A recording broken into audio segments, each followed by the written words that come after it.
Kala ko'y di pa handa, muling tumibok ang damdamin. Ngunit bigla kang dumating sa buhay ko.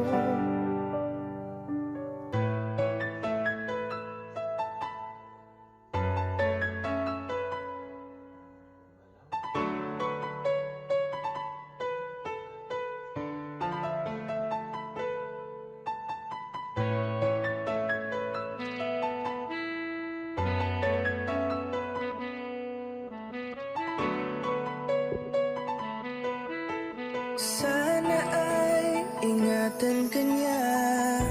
Hindi ko kayang makitang lumuluha ka. Kaya sobrang sakit sa akin na bitawan ka. Ngunit ngayon ay hindi na pwede.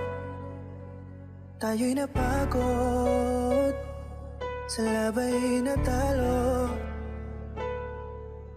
Kaya akin ang ipapaubaya ang puso mo sa kanya.